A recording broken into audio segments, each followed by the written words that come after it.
Queridos hermanos, qué gusto poder saludarles en esta tarde. Les damos la bienvenida a la cuarta sesión del curso de Teología Bíblica, primer nivel, Antiguo Testamento. Les saluda su hermano en Cristo, Celestino Centeno. Y bueno, vamos a consagrar al Señor este encuentro, luego de algunas complicaciones técnicas que tuvimos en la sesión correspondiente al día de ayer. Hoy queremos compartirles el contenido de la clase para que podamos llevar esta secuencia y no afecte el desarrollo y el desempeño del curso. Vamos a ponernos en la presencia del Señor en el nombre del Padre, y del Hijo, y del Espíritu Santo. Amén. Amado Padre Celestial, te damos gracias por el don de la vida, por concedernos la oportunidad de reunirnos una vez más en tu presencia, por congregarnos en torno a tu santa palabra. Gracias por darnos una vez más la posibilidad de comprender tu voluntad a la luz de tu santa palabra. Te pedimos una luz del Espíritu Santo que nos ayude a comprender el mensaje que hoy has preparado para cada uno de nosotros. Ayúdanos a entender, Señor, que muchas veces en nuestra vida, con nuestras malas decisiones, te rechazamos a ti, que eres la fuente de todo bien, y elegimos caminos equivocados. Hoy, a través de este tema, permítenos tocar nuestra propia miseria, nuestra desnudez y comprender hasta dónde nos ha llevado la rebeldía contra ti, contra tu proyecto de vida y de amor. Tú nos creaste para que glorificáramos tu nombre, para que con nuestra existencia manifestáramos tu perfección y glorificándote pudiéramos alcanzar la auténtica felicidad. Pero nosotros nos hemos dejado engañar por el enemigo que ha sembrado división entre nosotros, discordia, y hoy nos encontramos en este valle de muerte, en este valle de lágrimas. Queremos, Señor, comprender hasta dónde nos ha llevado el rechazo de tu palabra, de tu voluntad, para que tocando nuestra miseria, nuestro propio pecado, nos decidamos ir al encuentro contigo para empezar el camino de conversión. Te lo pedimos a ti que vives y reinas por los siglos de los siglos. Amén. Espíritu Santo, fuente de luz, ilumínanos y santifícanos. Pues queridos hermanos, el tema del día de hoy lleva por título El pecado, una apuesta perdida. Viene a ser la otra cara de lo que nosotros hemos comenzado a contemplar. Si ustedes recuerdan, en la tercera sesión hablamos de la creación como una explosión de amor, donde vimos que absolutamente todas las cosas creadas son reflejo manifiesto de la perfección que hay en Dios, ¿no? Entonces, toda la armonía, el amor, la perfección que hay en Dios se verifica en las criaturas. Por eso nosotros llevamos como esta huella, como esta impronta, las criaturas llevamos este sello que nos hace distinguirnos como una obra excelente, preciosa, pero hoy toca ver la otra cara de la historia, ¿no? Dios ha hecho todas las cosas buenas, pero el hombre con sus decisiones erradas y equivocadas ha contribuido a que este mundo tan bueno y tan perfecto se corrompiera. Entonces hoy hablaremos del tema del pecado como una apuesta perdida. ¿Por qué una apuesta? Porque Dios, que nos creó buenos, que nos creó perfectos, hizo un voto de confianza hacia sus criaturas. Dios confió plenamente en que nosotros sabríamos hacer un uso correcto de nuestra libertad.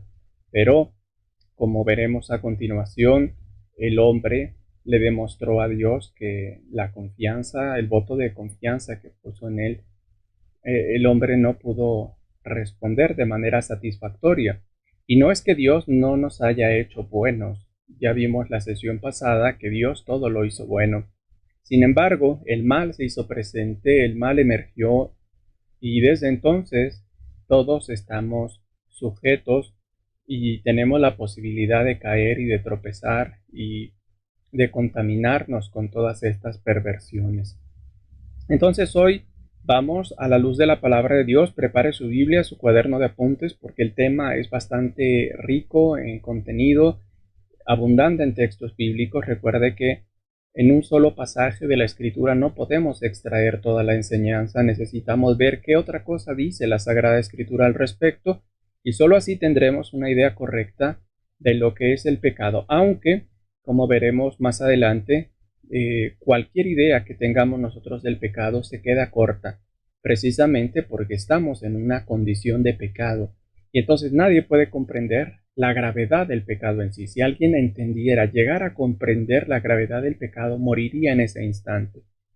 Para muchos de nosotros la conciencia se nos ha ido adormeciendo y esto hace, usted seguramente conocerá a alguna persona que, no sé si usted se ha preguntado, por ejemplo, los asesinos seriales, ¿es que acaso ellos ya no sienten remordimiento, ya no sienten ninguna llamada de atención en su conciencia que les haga reflexionar, recapacitar de tanto daño que son capaces de hacer la gente que secuestra? Usted sabe que el mal puede llegar, ¿no?, a niveles inimaginables y causar estragos tan terribles.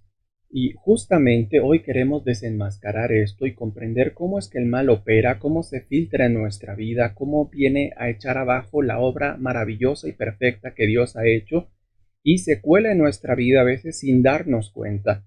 Va filtrándose de forma silenciosa y va destruyendo todo a su paso. Lo peor de todo es que cuando el mal entra, cuando el mal emerge, nos convence de que lo que estamos haciendo al seguir el mal en realidad nos hace más libres, nos hace más dichosos, nos hace más plenos, cuando es todo lo contrario.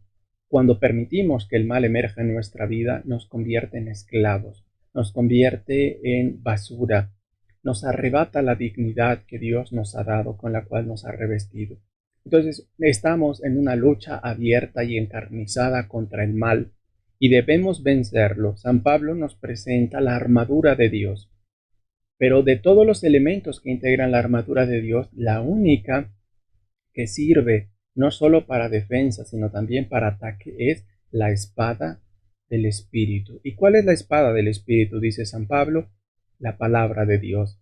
Entonces nosotros debemos acostumbrarnos a vencer al mal con la fuerza de esta palabra que no conoce límites, que no conoce fronteras, esta palabra que no está esclavizada y que puede ayudarnos en el combate contra todos estos elementos del mal que se hacen presente en nuestra vida.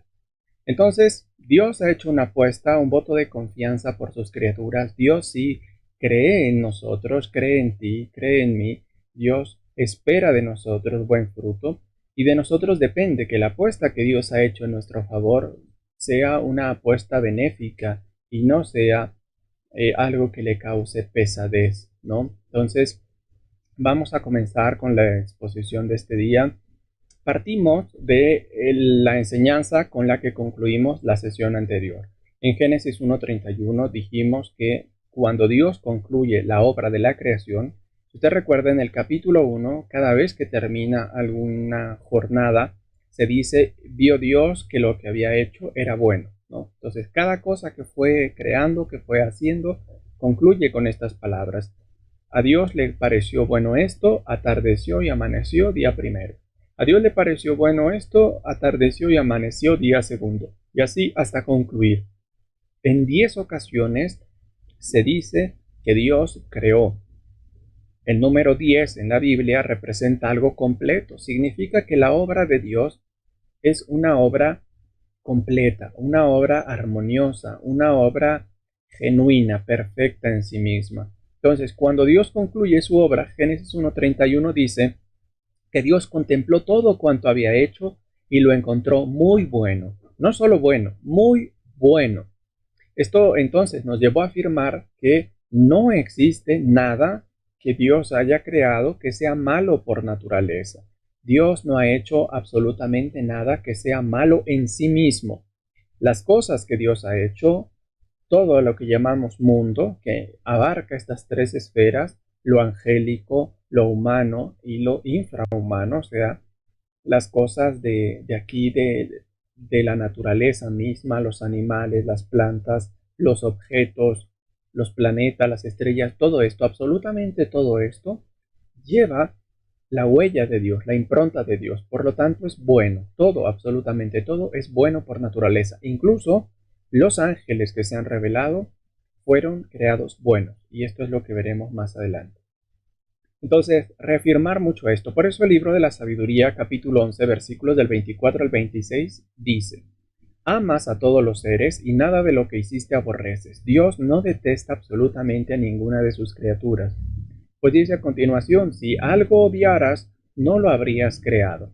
Si Dios en el comienzo de la obra hubiera sentido rechazo, desprecio hacia algunas de sus criaturas, simplemente no las hubiera creado. Usted debe entender que nosotros estamos aquí como resultado de no solo de una decisión de Dios, sino que es una decisión cargada de amor. Dios nos amó y por eso nos llamó a la existencia.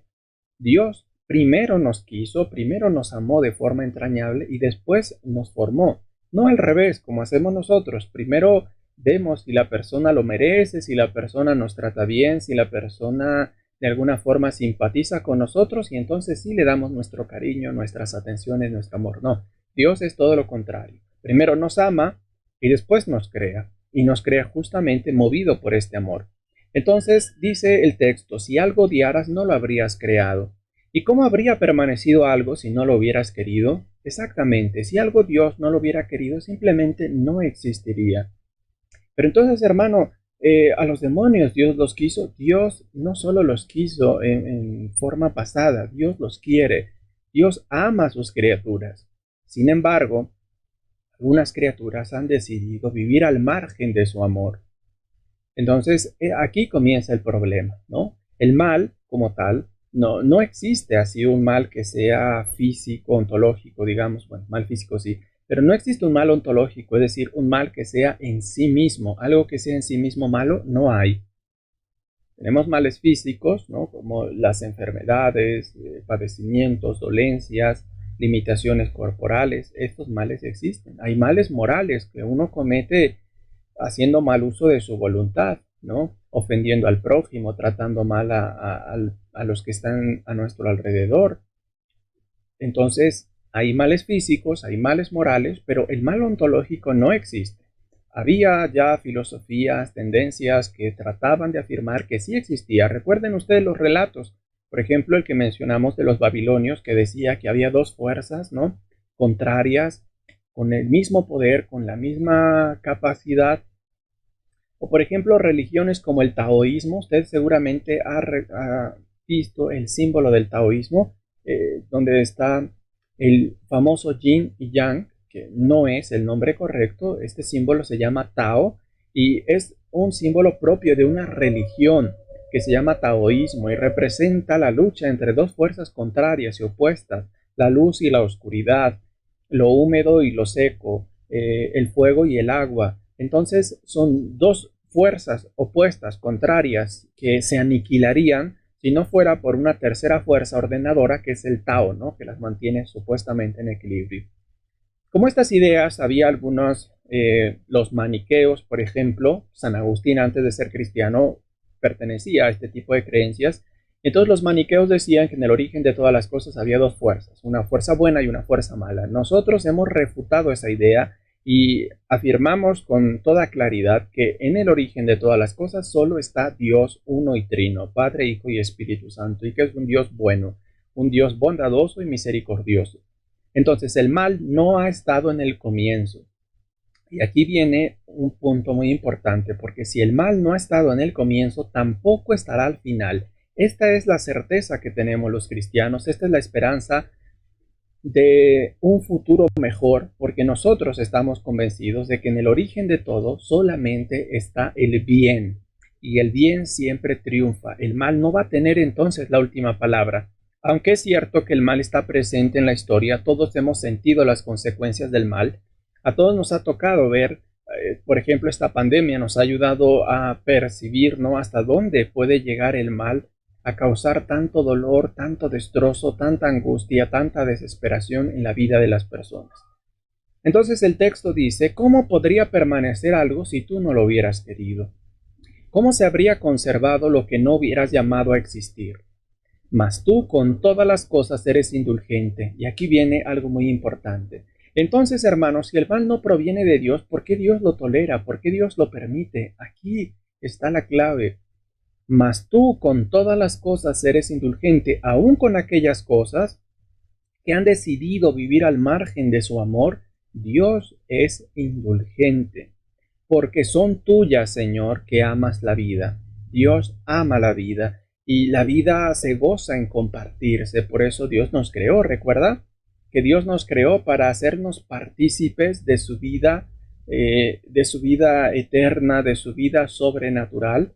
Dios quiere que tengamos libre acceso a Dios.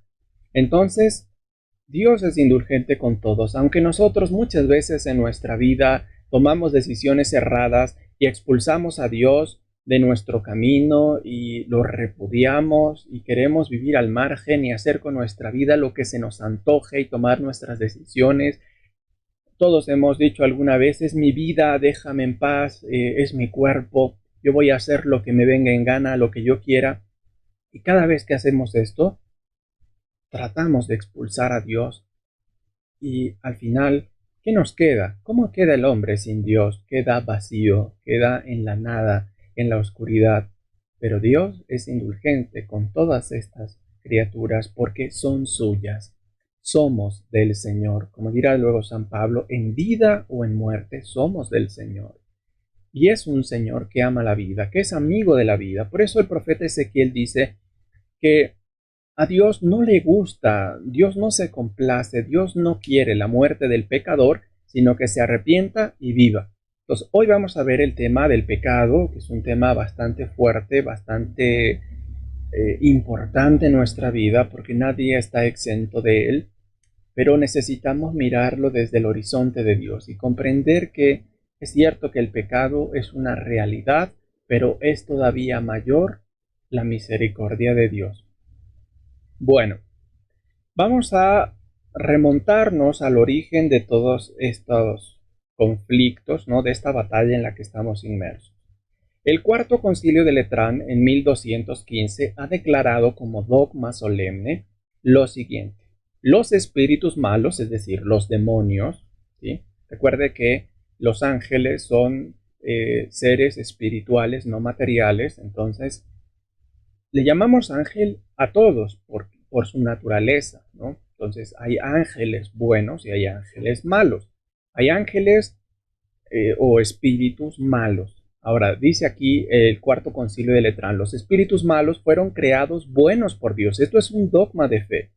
Y entonces nosotros como cristianos estamos llamados a creer y profesar esta verdad. Fueron creados buenos por Dios, pero se hicieron malos por su propia culpa. ¿De dónde saca el Concilio de Letrán esta afirmación que declara que debe ser aceptada por todos? Bueno, en el capítulo 12 del Apocalipsis, que se les quedó de tarea leer, se nos narra una visión. San Juan está contemplando una batalla en el cielo. Ahora, esta batalla concretamente se refiere al momento en el que Cristo resucitado triunfa y le arrebata el poder y la autoridad al príncipe de este mundo, que es el diablo, ¿no? Entonces el diablo es destronado y comienza el reinado de Cristo. Pero este mismo capítulo los santos lo han leído y lo han interpretado para explicar la batalla que se llevó a cabo en el origen de los tiempos en el mundo angélico, cuando algunos ángeles que fueron creados buenos por Dios se rebelaron contra su creador y no quisieron someterse a su voluntad, y entonces comenzaron una revuelta, ¿no?, que terminó en la expulsión de estos ángeles rebeldes que vinieron a hacer la lucha a los hijos de la iglesia, a los hombres que peregrinamos por este mundo. Vamos a leerlo. Apocalipsis capítulo 12, versículo 3. Apareció otro signo en el cielo, un gran dragón rojo con 7 cabezas y 10 cuernos, que llevaba sobre sus cabezas 7 diademas. Ya hemos dicho que las 7 cabezas representan entonces, el número 7 en lenguaje apocalíptico representa plenitud, ¿no? Entonces este tiene 7 cabezas y 10 cuernos. Las cabezas representan astucia. Entonces es una criatura monstruosa, pero que tiene mucha astucia, es muy audaz. Y además tiene cuernos. Los cuernos en el Apocalipsis representan poder. Entonces recuerde que 10 es algo completo, tiene un poder completo. No es un poder perfecto y absoluto, porque eso es el 12, pero sí tiene poder. Con 7 cabezas y 10 cuernos, que llevaba sobre sus cabezas 7 diademas. Barrió con su cola la tercera parte de las estrellas del cielo y las precipitó sobre la tierra. Los santos, cuando leen las estrellas del cielo en el Apocalipsis, lo interpretan como los ángeles creados por Dios. Entonces, esto podría leerse así. Cuando el dragón apareció junto con él, se revelaron un tercio de los ángeles que Dios había creado. Nosotros no sabemos, ya vimos en la sesión pasada, que no sabemos cuántos ángeles creó Dios en realidad, aunque la Escritura dice que son miríadas de miríadas y millares de millares, ¿no? Una cantidad infinita de seres espirituales, de espíritus, que Dios llama a cada uno por su nombre, pero aquí dice que el dragón, entonces sería como el príncipe de estos, que comenzó la rebelión, barrió con su cola la tercera parte de las estrellas del cielo y las precipitó sobre la tierra. El dragón se detuvo delante de la mujer que iba a dar a luz para devorar a su hijo en cuanto naciera. La mujer dio a luz un hijo varón, el que ha de regir a todas las naciones con cetro de hierro, pero su hijo fue arrebatado y llevado hasta Dios y su trono. La mujer huyó al desierto, donde tiene un lugar preparado por Dios para ser alimentada 1260 días. La mujer es la iglesia que ha dado a luz al Hijo de los hombres, que es Cristo Jesús. Recuerde usted que el demonio trató de acabar con él y precisamente en la cruz el demonio pues parecía que había triunfado, ¿no? El príncipe de este mundo parecía que había vencido. Cristo fue sepultado y en la mentalidad judía, a partir del cuarto día de la sepultura comenzaba la corrupción. Cómo la muerte clama victoria sobre la persona humana a través de la corrupción, a través de la corrupción. Pero Cristo resucitó al tercer día, justo en el momento preciso en el que, según la mentalidad judía, la muerte iba a cantar victoria sobre Jesús. Jesús fue levantado de la tumba, el Padre lo resucitó y lo presentó al mundo como el justo. Precisamente porque él murió sin tener pecado, Dios lo resucitó de entre los muertos. Entonces dice que fue arrebatado. El dragón estaba esperando que naciera, pero en cuanto nació fue arrebatado a la diestra del Padre. Es Cristo ascendiendo a los cielos, revestido ya en gloria, entronizado en el reino junto al Padre celestial. Y entonces la mujer huyó al desierto, ¿no? Es la iglesia que comenzó a ser perseguida. Recuerde que en el tiempo del Apocalipsis, la iglesia estaba siendo perseguida. San Juan está, de hecho, cuando redacta el Apocalipsis, San Juan había sido exiliado en la isla de Patmos y entonces la iglesia está siendo atacada, los cristianos están siendo perseguidos muy sangrientamente por los emperadores de Roma. Nerón comenzó esta persecución culpando a los cristianos del incendio de la ciudad de Roma que él había provocado y luego otros, ¿no? 7 grandes persecuciones después de Nerón. Entonces dice el texto que se entabló una batalla en el cielo. Miguel y sus ángeles combatieron con el dragón. También el dragón y sus ángeles combatieron, pero no vencieron, y no hubo ya en el cielo lugar para ellos. Entonces, dos frentes, ¿no? Por un lado está el dragón con sus ángeles. Recuerde que no es solo el diablo el que se rebeló contra Dios, sino que junto con él, un buen grupo, nosotros no sabemos cuántos. Si tomamos esto, como lo han leído algunos santos, sería la tercera parte de los ángeles que Dios creó, se hicieron demonios. Esto nos ayuda a entender que hay diferencias. A veces aplicamos la misma palabra a todos ellos. Cuando decimos diablo, Belcebú, Satanás, Pingo, Chamuco, como se le ha llamado. En otras culturas también se tienen listas de demonios, ¿no? Está, por ejemplo, Lilith, está, los babilonios y muchas otras culturas tenían sus propias listas de los demonios, ¿no? Entonces, cuando se reveló el dragón, junto con él se revelaron muchos otros ángeles, y este es el primer frente. El otro frente está encabezado por San Miguel. San Miguel que puso fin a este conflicto, a esta batalla. Ahora podemos preguntarnos, ¿cómo fue la batalla que se dio entre los espíritus? Yo sé que en las pinturas y en las representaciones, como estamos viendo aquí también nosotros en la pantalla, podemos ver de forma alegórica, ¿no? Esta batalla, San Miguel y los demás ángeles luchando contra el dragón y los demás demonios, ¿no? Pero no debemos quedarnos con esta idea y tomarlo así al pie de la letra. Recuerde que los ángeles no tienen cuerpo, por lo tanto, Su lucha no puede ser corporal, no pueden estar usando espadas, no pueden estar usando balanzas. Todo esto representa la justicia de Dios, representa la palabra de Dios, que es la espada del Espíritu. Eh, entonces, lo que estamos viendo de manera pictórica, de manera simbólica, no es otra cosa sino un combate. ¿Cómo fue la lucha entre los espíritus? Los ángeles, recuerde que son criaturas inteligentísimas. La inteligencia de un solo ángel supera a toda la inteligencia de la humanidad junta. Entonces, la lucha que se llevó a cabo fue una lucha de argumentos, ¿sí? ¿Cuáles eran los argumentos? Muy sencillos: o a favor de Dios o en contra de Él, no hay más. Y desde entonces se libra la misma batalla de siempre. Los cristianos estamos llamados, y todo hombre y toda mujer está llamado a tomar una decisión importante en su vida: o con Dios o contra Dios, no hay más. En Lucas 11:23 Jesús lo dijo muy claro, ¿no? El que no está conmigo está contra mí, y el que no junta conmigo desparrama. Entonces, en la fe cristiana, en la perspectiva de Cristo, en el reino que ha venido a inaugurar Cristo, no hay medias tintas, no hay, bueno, Señor, hoy sí, mañana no, tantito sí, tantito no. Recuerde lo que dice también el Apocalipsis: a los tibios el Señor los vomitará de su boca. Entonces, la decisión es una sola. O sea, hay dos caminos: o con Dios o contra Dios. No es o con Dios o sin Él, no es o con Dios o en su contra. Y vemos, según el testimonio del Apocalipsis, que el dragón y los ángeles se rebelaron abiertamente contra la voluntad de Dios, y quien puso fin a este combate fue Miguel. Miguel significa quien como Dios, y este fue el argumento final. Cuando el dragón, el diablo, que nos dirá a continuación, dice el verso 9, el gran dragón, la serpiente antigua llamada Diablo Satanás, el seductor del mundo entero, fue arrojado a la tierra junto con sus ángeles.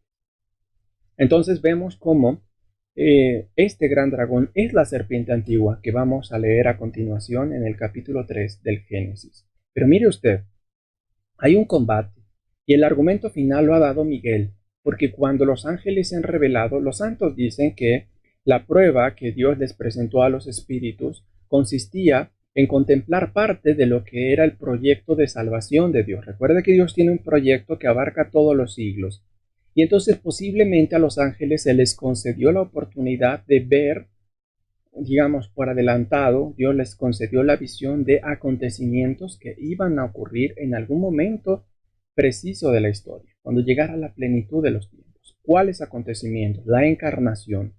Los ángeles posiblemente vieron que Dios, la segunda persona de la Trinidad, el Verbo, se iba a hacer hombre.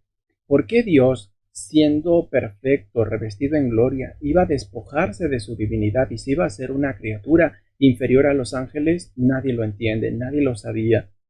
¿Por qué se iba a hacer hombre y pedía que lo adoraran como hombre? Esto es absurdo.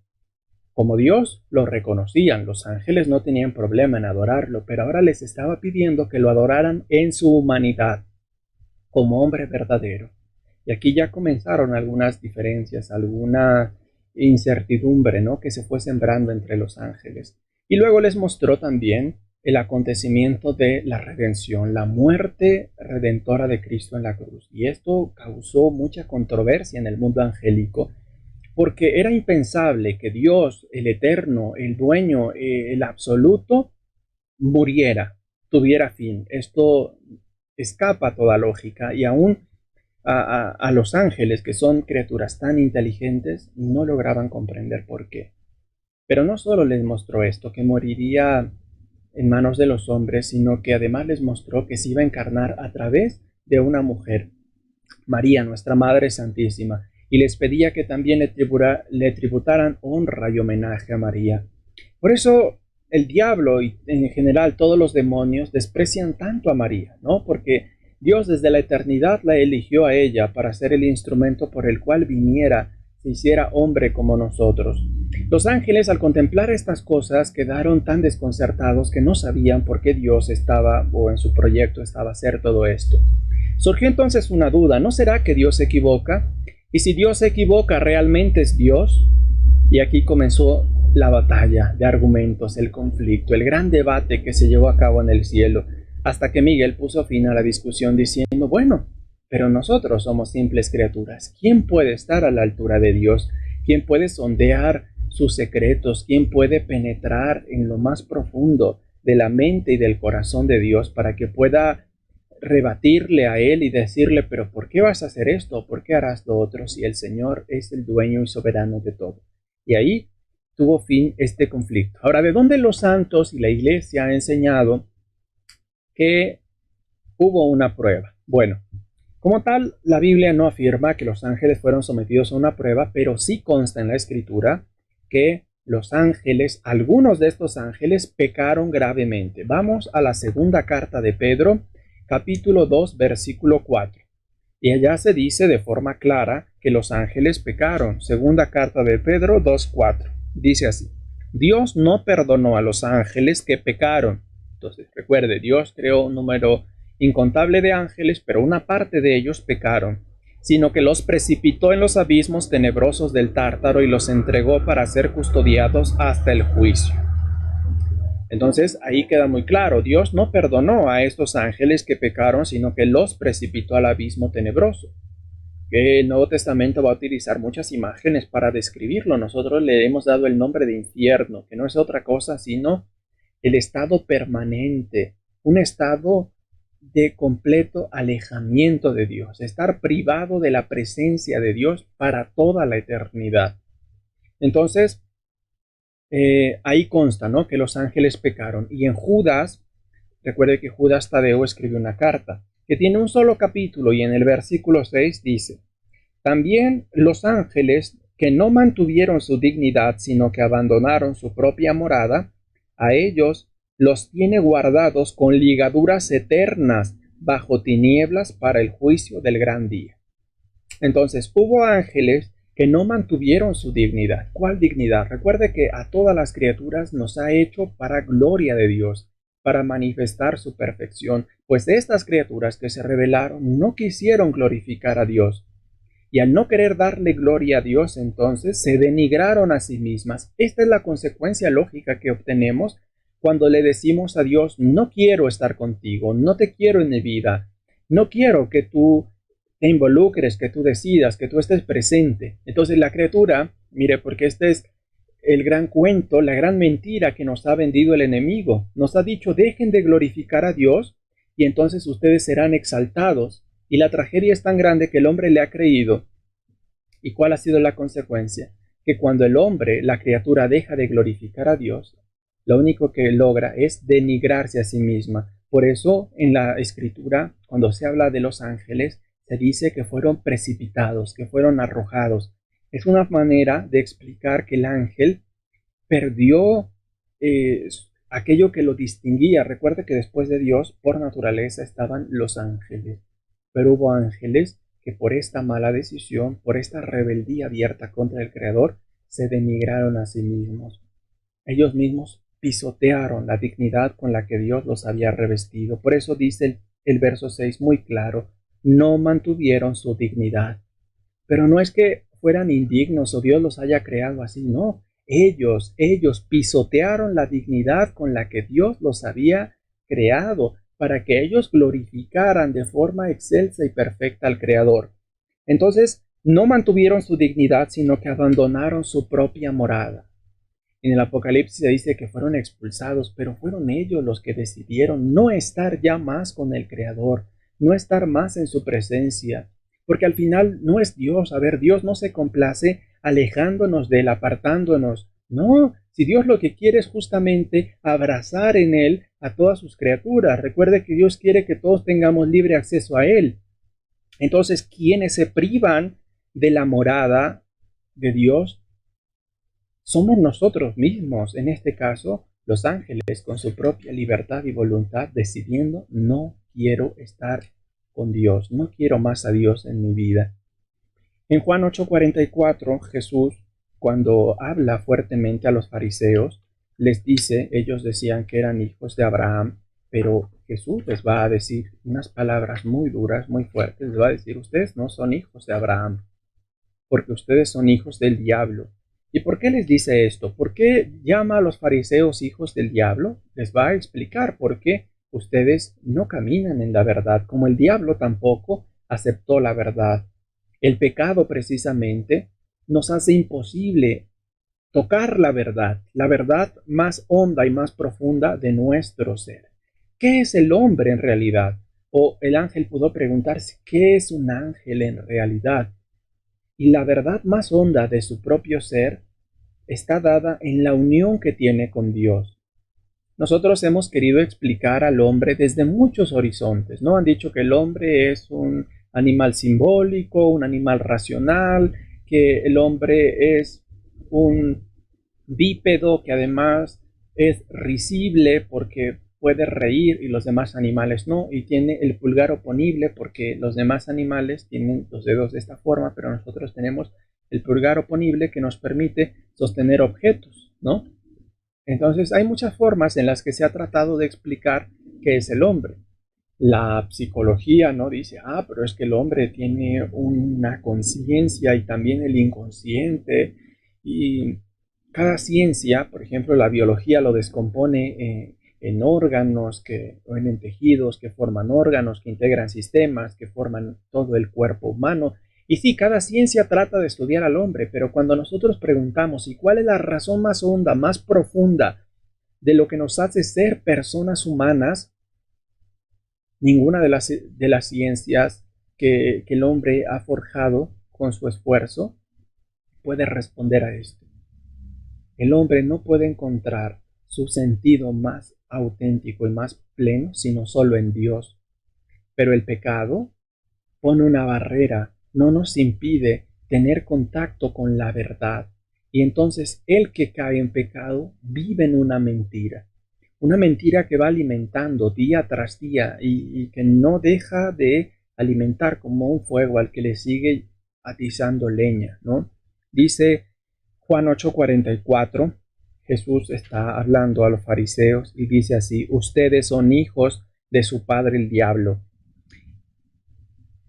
¿Quiénes son los hijos del diablo? San Juan en su carta, en una de sus cartas, en la primera carta dirá que los hijos del diablo son todos los que cometen pecado. Claro, si yo pregunto a todos, a ver, levanten la mano, los hijos del diablo, nadie la va a levantar. Todo va a decir, no, hombre, yo soy hijo de Dios. Sí, es muy fácil afirmar esto. Pero aquí estamos viendo la radicalidad. Cada vez que nosotros nos rebelamos contra Dios, contra su voluntad, contra su proyecto de vida, cada vez que nos sentimos autosuficientes y decimos, Señor, no te necesito, estamos imitando al diablo, que es el padre de toda mentira.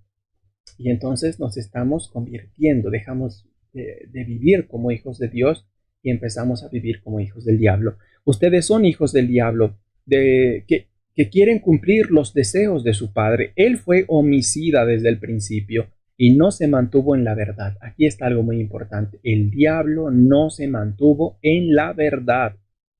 La soberbia es aquello que nos hace vivir desde la mentira, lo opuesto a la humildad. Ser humilde significa andar en la verdad.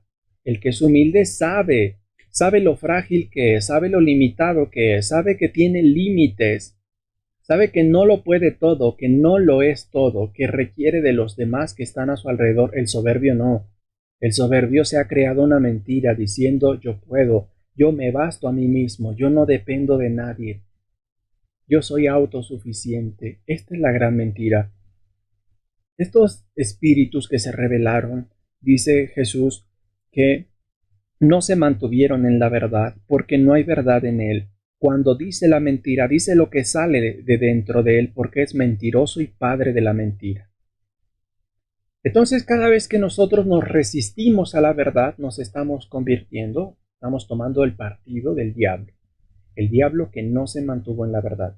Jesús hoy nos está invitando a dejar que la luz de la verdad que trae el Espíritu Santo nos ayude a contemplar nuestra propia miseria, nuestra rebeldía. Los padres de la Iglesia le han aplicado al diablo y a sus seguidores aquel pasaje de Jeremías 2:20. Jeremías 2:20 en el que el pueblo de Israel se rebeló contra Dios y le dijo, ¿no? Dios pone en labios del pueblo de Israel estas palabras que los santos han dicho son las mismas palabras que Luzbel, este era el nombre del ángel bueno que luego se convertiría en el Satán, en el Satanás o el diablo, ¿no? Entonces, dice Jeremías 2:20, siempre has roto tu yugo y has sacudido tus coyundas, tú has dicho, no serviré.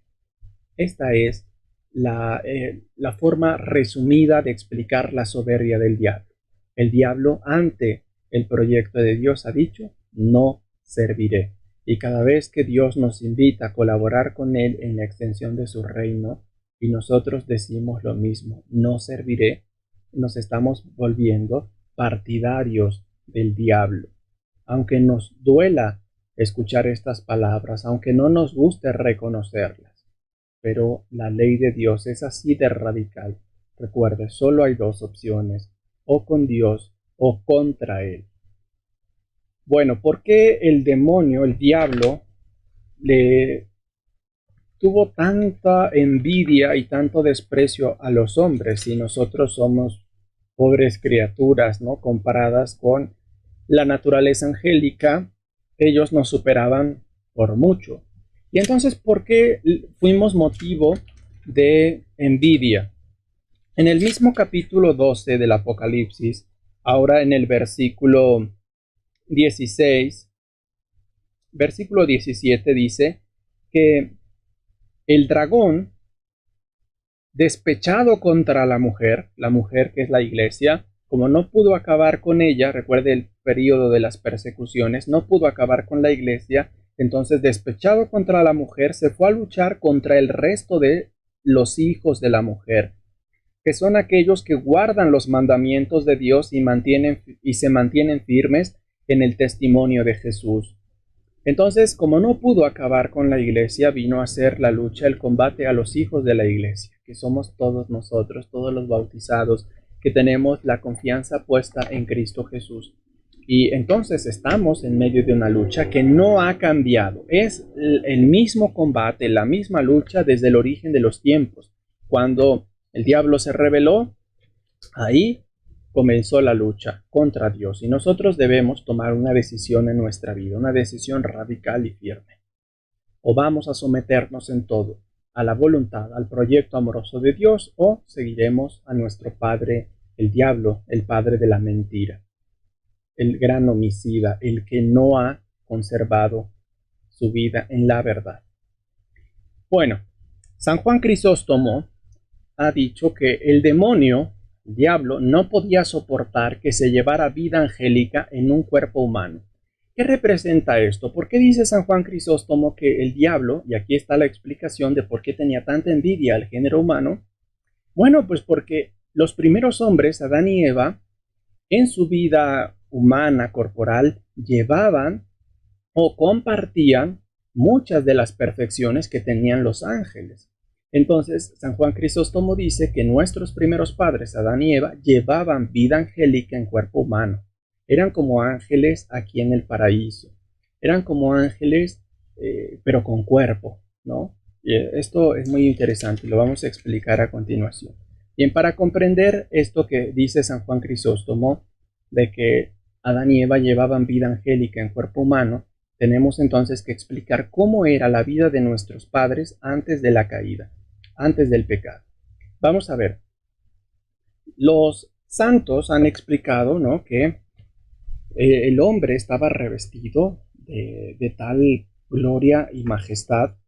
Nosotros leemos, por ejemplo, en los escritos de Tertuliano. Tertuliano es uno de los autores eclesiásticos de los primeros siglos. Dice, el hombre era inocente, amigo íntimo de Dios y habitante del paraíso. Mire qué palabras tan bonitas. Era inocente, no tenía culpa alguna. Era amigo íntimo de Dios, entonces se relacionaba con Él con una familiaridad tal que ni siquiera los ángeles tenían.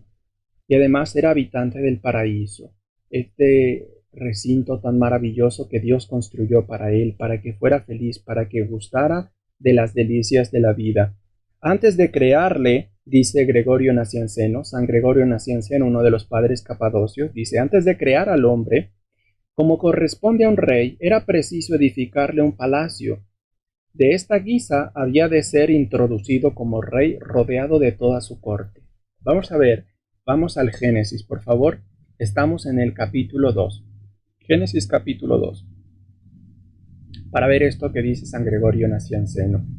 Dice que Dios creó al hombre, pero antes de ponerlo sobre la tierra, le construyó, así como al rey se le construye un palacio, Dios le construyó un jardín para que cuando introdujera al hombre, era como si Dios presentara al rey de la creación que estaba entrando en su palacio, en esta tierra bendita que Dios nos regaló. Génesis capítulo 2, versículo 4. Estos fueron los orígenes del cielo y de la tierra cuando fueron creados. Es el segundo relato de la creación. Ya vimos el capítulo 1, donde se va diciendo que en 6 jornadas Dios fue creando todo. Eso ya lo explicamos. El capítulo 2 no es tan grandioso como el capítulo 1. No habla de todo el cosmos, de todo el universo, no. Se centra, el tema central del capítulo 2 es el hombre como el rey de la creación, el hombre como el corazón de la creación, de este mundo material. Dios ha creado este mundo, este jardín, pensando en nosotros, pensando en el hombre. Dice así: cuando el Señor Dios hizo la tierra y el cielo, no había aún nada, ni arbusto alguno en el campo, ni alguna hierba del campo había germinado todavía, pues el Señor Dios no había hecho llover sobre la tierra, ni había hombre que labrara el suelo. Vemos como ya este mundo se está pensando orientado hacia el hombre, ¿no? ¿Cuándo se redactó el segundo capítulo del Génesis? En tiempos del rey Salomón, unos 9 siglos antes de Cristo. Entonces, estamos viendo, este capítulo es mucho más antiguo que el capítulo 1. Sin embargo, conserva este orden porque así los sabios de la época, cuando redactaron el Pentateuco hacia el siglo V antes de Cristo, decidieron colocarlo. El segundo capítulo nos va a permitir comprender cómo era la vida de nuestros primeros padres antes de la caída. El versículo que sigue es muy importante, verso 7. El Señor Dios modeló al hombre con polvo del suelo, sopló en sus narices aliento de vida y resultó el hombre un ser viviente. Entonces vamos a ir recordando que una cosa es cómo lo explica la Escritura, es decir, las palabras que emplea, y otra cosa es la enseñanza que está detrás. Una cosa es la forma y otra cosa es el fondo. ¿Qué es lo que nos interesa a nosotros? No la forma, porque la forma es cómo se dijo. Nos interesa el fondo, porque es la enseñanza que se esconde detrás de esta afirmación. ¿Cuál es la enseñanza que hay detrás de esta palabra? Cuando se dice que Dios modeló al hombre del polvo del suelo o de barro, no es que nosotros fuimos hechos de barro, de tierra, no. Es una forma simbólica para decir que el hombre tiene una parte material, el cuerpo. Pero además dice que sopló en su nariz aliento de vida, un hálito, el soplo de Dios, insufló aliento de vida, el ruaj, ¿no? Entonces, el hombre, ese muñequito que formó de tierra, según el relato, no era el hombre todavía, tan solo era barro. El soplo que salió de Dios tampoco era el hombre ya consolidado, tan solo era el aliento de vida. ¿Cuándo surgió el hombre en realidad? Cuando se unieron estas dos cosas, la parte material y la parte espiritual. Ahí surgió el hombre, por eso dice, y resultó el hombre un ser viviente. Entonces, los griegos nos dejaron una mala concepción de la persona humana. Es una concepción dualista. Yo he escuchado muchas prédicas, muchas instrucciones, cursos donde se dice que el hombre es la suma, ¿no? Y siguen conservando esta visión dualista, es decir, ver al hombre como dos cosas, cuerpo y espíritu. No, señor. En la perspectiva bíblica, el hombre no son dos cosas, cuerpo y espíritu, sino una sola. El hombre es la unidad, es la unión armónica entre lo material y lo espiritual. Así surge el hombre, así comenzó la vida. ¿Cómo empezó la vida entonces del primer hombre? Cuando Dios unió a la materia el espíritu. Ahí surgió el hombre. Para que sea algo humano, persona humana, necesita tener una parte material y una parte espiritual. Si fuera puro espíritu, ¿qué sería? Ángel o demonio. Si fuera pura materia, ¿qué sería? Animal, planta o cosa. Entonces, para que seamos humanos necesitamos la unión, la síntesis de ambas cosas. Importante es esto, porque entonces la muerte lo único que es la separación de estas dos. Durante toda nuestra vida, la parte material y la parte espiritual no pueden separarse. Nosotros las separamos para estudiar al hombre así, porque nuestra mente no da para estudiarlo en su unidad. Tenemos que hablar primero de su parte orgánica, de la parte material, y luego abordar la parte espiritual. Pero el hombre no son dos cosas separadas o dos cosas pegadas o puestas juntas, sino unidas, y no puede distinguirse una de la otra. No puede separarse. Si se llegara a separar el cuerpo del alma, entonces a eso le llamamos muerte. ¿Qué cosa es la muerte? Para ir quitando toda esta perspectiva de miedo y de terror que hay en torno a ella. No, a ver, la muerte es lo opuesto a la vida. ¿Qué es la vida? ¿Cómo comenzó la vida? Es la unión de la parte material con la parte espiritual. Y la muerte, pues la separación de las mismas. La muerte no es otra cosa sino la separación momentánea. ¿Por qué decimos momentánea? Porque cuando Cristo vuelva revestido en gloria por segunda vez, va a resucitar a los cuerpos de todos los que han fallecido. Y una vez resucitados, les va a devolver el alma. Entonces el cuerpo y el alma volverán a estar unidos. Solo que este cuerpo resucitado ya será un cuerpo glorificado. Pero volverán a estar unidos. No pueden estar separados, porque para que sea humano se requieren ambas cosas, pero unidas. Entonces, el hombre, un ser viviente, armonía en su propio ser, en su propio interior. No lucha, no guerra, no, armonía, perfección. Verso 8. Luego plantó el Señor Dios un jardín en Edén al oriente y colocó al hombre que había formado, ¿no? Y entonces hizo brotar toda clase de árboles y dice que de Edén salían 4 ríos, ¿no? Que regaban toda esta superficie. Ahora, el nombre Edén es muy importante porque la palabra Edén significa delicias. Entonces Dios no nos entregó a nuestros primeros padres, no les ofreció cualquier cosa, los despojos, los desprecios, no, les ofreció lo mejor que tenía para ellos, porque recuerde que como dice este padre Capadocio, así como a un rey se le introduce en su palacio, Dios introdujo al hombre, pero antes le creó un jardín para que el hombre fuera feliz, para que el hombre pudiera saborear las delicias de esta vida. Dios no nos trajo a padecer, a sufrir, nos trajo a disfrutar, a ser felices, gozando de la compañía de Dios, de su presencia amorosa. Dice el versículo 16, Dios impuso al hombre este mandamiento: puedes comer de cualquier árbol del jardín, pero no comerás del árbol de la ciencia del bien y del mal, porque el día que comas de él morirás sin remedio. Entonces, en el centro del jardín, Dios colocó 2 árboles, el árbol de la vida y el árbol de la ciencia del bien y del mal. El hombre podía comer de cualquier árbol menos de este. Dios le dijo: el día que comas de él, morirás sin remedio.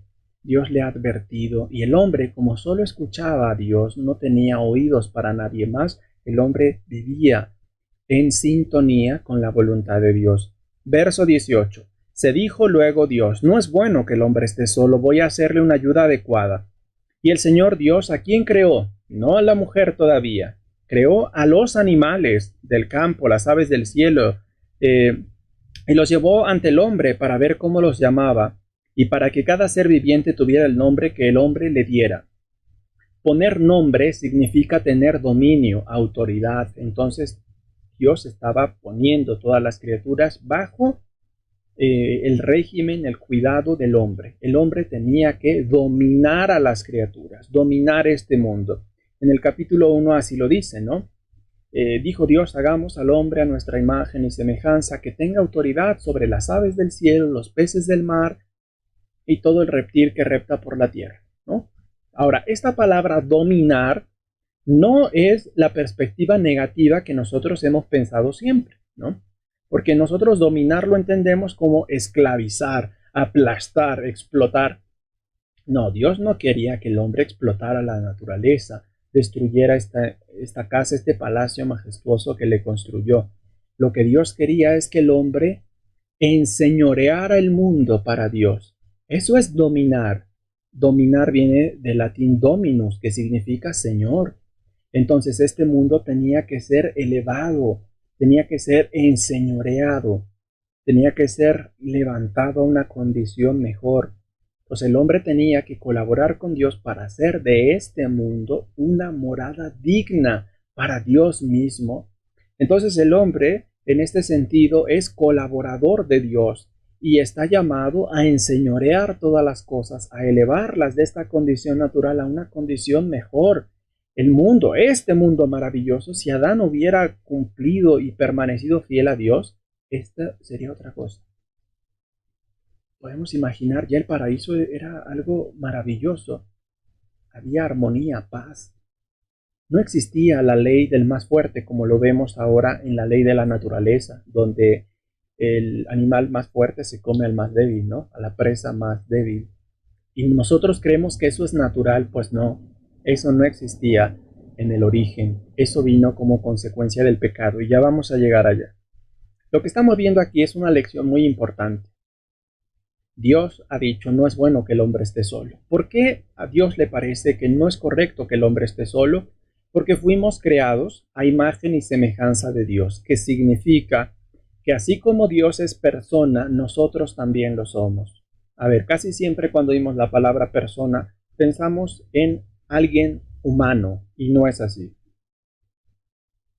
Dios, que es eterno, Padre, Hijo y Espíritu Santo, son tres personas distintas. Y ahora, ¿por qué le llamamos persona? ¿Por qué decimos que Dios es personal? Esta es una novedad que también la Sagrada Escritura presenta.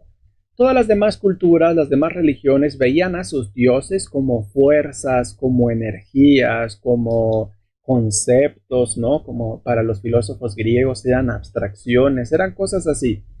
No, la novedad de la Sagrada Escritura es que el Dios en el que creemos es un Dios personal. Ahora, ¿por qué decimos que es persona?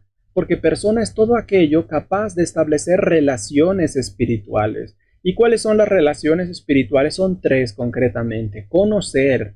Dios conoce, por supuesto, lo conoce todo, porque tiene todo el conocimiento, es omnisciente, omnisapiente. Amar. Amar es otra relación espiritual. Dios ama, por supuesto, es el amor en sí mismo. Y la tercera, entregarse, donarse. Y esto Dios nos lo ha dado a conocer en el Hijo, en Jesucristo, en esta capacidad de entrega total y absoluta. Pero esto ya se vive en la Trinidad, porque el Padre conoce, ama y se entrega del todo al Hijo, el Hijo conoce, ama y se entrega del todo al Padre, y surge este vínculo precioso que es el Espíritu Santo, que es el amor del Padre y del Hijo que los mantiene unidos. Y entonces Dios, cuando creó a los ángeles, les dio parte también de lo que es Él. Entonces los ángeles también son personas, también son seres personales, porque ellos también pueden conocer, amar y de alguna forma servir a Dios. Entonces tenemos tres tipos de personas: personas divinas, Padre, Hijo y Espíritu Santo; personas angélicas, la multitud de los ángeles, buenos y malos, ¿no? Y personas humanas, o sea, nosotros. Vea, sí somos personas por naturaleza, porque así nos creó Dios, nacimos para establecer relaciones, pero no relaciones de cualquier tipo, sino relaciones espirituales, o sea, conocer, amar y entregarnos. Pero cuando Dios le presentó a los animales, el hombre descubrió ya desde el principio que los animales no están a la altura, no pueden satisfacer esta necesidad de relación que tiene el hombre. El hombre nació para establecer relaciones auténticas con sus iguales, pero los animales no cumplen con esta característica. Y esto es algo muy fuerte porque en la actualidad muchas personas están distorsionando las cosas, están torciendo la naturaleza y ahora quieren elevar a las criaturas animales, ¿no? Y darles un trato como si fueran personas humanas. Y entonces ya las parejas de hoy, los jóvenes de la actualidad ya no quieren tener hijos. Y dicen, ¿para qué tener hijos si podemos tener un perrijo, ¿no? Adoptar entonces y tratar a un animal como si fuera una persona humana.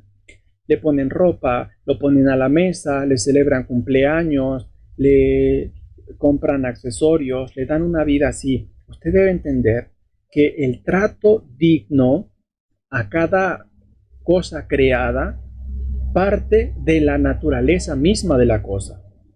Si yo no respeto la naturaleza de la cosa, la estoy violentando. Entonces estas personas creen que así están mostrando más cariño, más amor hacia los animales, pero no. Lo que ellos están haciendo es maltratar a los animales, porque les están dando un trato que no corresponde a su naturaleza, no corresponde a lo que ellos son, a lo que ellos representan, sino a un desequilibrio que tienen aquellos, porque quieren satisfacer, llenar esta hambre de relaciones, pero como no pueden establecer relaciones sanas y efectivas con sus iguales, entonces buscan por toda costa establecer relaciones aún con los objetos. Y todo esto ha venido a partir de la caída de nuestros primeros padres. Al comienzo, Adán dejó bien claro que ninguno de estos animales está a la altura de él. Por lo tanto, es un error, es un equívoco decir el perro es el mejor amigo del hombre, decir que los animales son más fieles, que los animales son mejores. No, señor. El hombre necesita de otro, de su semejante, para que pueda desarrollarse de manera plena, estableciendo relaciones espirituales auténticas. Versículo 20. El hombre puso nombre a todos los ganados, a las aves del cielo, a los animales del campo, mas para el hombre no encontró una ayuda adecuada. Entonces el Señor Dios hizo caer un profundo sueño sobre el hombre, que se durmió, le quitó una de las costillas y rellenó el vacío con carne. De la costilla que el Señor Dios había tomado del hombre, formó a la mujer y la llevó ante el hombre. Entonces éste exclamó: esta sí que es hueso de mis huesos y carne de mi carne. Esta será llamada varona, porque del varón ha sido tomada. Entonces, los animales no cumplen con esta condición, por lo tanto, Adán no encontró la ayuda adecuada. Dice el texto que Dios hizo dormir al hombre y le quitó una costilla. Esta traducción es un poco inexacta. En el hebreo, para referirse a esto, más bien podríamos traducirlo como el costado. La mujer, Dios formó a la mujer del costado del hombre. De alguna forma, en el hombre ya estaba presente la mujer, pero fue necesario que Dios la pusiera de cara a Adán, porque de lo contrario Adán se hubiera encerrado en sí mismo, porque ya no tenía que salir de él. Este es el secreto, ¿no? Cuando Dios forma a la mujer del costado del hombre, del costado de Adán, es para que el hombre entienda que debe salir de sí mismo. Y por eso cuando nos enamoramos, el enamoramiento, el amor auténtico nos hace salir de nosotros mismos, porque ¿qué amor hay en una vuelta hacia uno mismo? Esto no es amor, esto es egoísmo, egoísmo puro, ¿no? Hay gente que, por ejemplo, va por la vida buscando, cuando quieren encontrar una pareja, hacer una familia, y no van buscando a alguien distinto a él, como la mujer, cuando Adán la vio, supo que era alguien distinto a él, aunque compartían la misma dignidad, a diferencia de los animales. Por eso a los animales les puso nombre, o sea, reclamó autoridad sobre ellos. Pero cuando le presentó a la mujer, Adán no dijo: a ver, te vas a llamar así. No, dijo: será llamada varona. Lo traducimos así para que se vea la raíz. O sea, él es varón y ella es varona. O sea, tienen la misma dignidad. Los dos valen lo mismo. Adán nos está mostrando entonces que a esta que reconoce como diferente a él, distinta a él, al mismo tiempo comparten algo en común, que es la dignidad humana. Qué cosa tan más bonita. Muchos de los que están tomando el curso tienen pareja, llevan ya a lo mejor un camino de vida matrimonial, y esto es una gran bendición. La primera bendición que apareció en la Biblia, justamente la bendición dada al matrimonio, ¿no? En el capítulo 1. Pero aquí estamos viendo algo muy real. A veces los hombres nos equivocamos y buscamos erróneamente en la otra persona a una copia de nosotros mismos, porque así nos han educado desde pequeños, y entonces vemos el matrimonio o tu pareja, tú la idealizas, la proyectas como otro tú, como tú en otro cuerpo, y eso no está bien. Por eso la Escritura nos está dejando en claro que en la base de todas las relaciones está el que tú aprendas a reconocer que el otro necesariamente debe ser distinto a ti para que pueda existir amor. Porque si el otro es una copia o un calco tuyo, entonces no es amor, es egoísmo, es un amor que te das a ti mismo. Veamos. El amor, ¿cómo poder entenderlo? Bueno, lo tenemos que entender desde Dios, ¿no? El amor es esta capacidad que une lo que es distinto. Mire, en la Trinidad, Padre, Hijo y Espíritu Santo son tres personas distintas y sin embargo son un solo Dios. ¿Cómo es esto posible? Porque hay una fuerza que es el amor que une lo que es distinto, pero debe ser distinto porque el amor no puede unir lo que es igual, porque lo que es igual ya no necesita unión. Aquí está la magia, esto es lo extraordinario. Por eso Padre, Hijo y Espíritu Santo, que son distintos, en el amor están unidos, porque el amor une lo que es distinto. Pero si en tu matrimonio tú has ido por la vida buscando tu media naranja, es decir, tú ya eres una mitad y buscas otra mitad idéntica a ti, o estás buscando tu alma gemela, o sea, tú ya tienes una forma de ser y estás buscando a ti mismo en otro cuerpo, en otra persona, esto es un error tremendo. La otra persona a la que tú aceptes en tu vida, esta ayuda necesaria, como dice la Escritura, debes reconocer que es alguien necesariamente distinto a ti, porque si fuera igual a ti, idéntico a ti, entonces no habría amor. El amor une lo que es distinto. Y entonces ser distintos es bueno, ser distintos está bien, ese es el proyecto de Dios. Somos iguales en dignidad, nadie discute eso. Hombres y mujeres tenemos la misma dignidad, pero fuimos creados diferentes porque así lo quiso el Creador, distintos para complementarnos, para enriquecernos.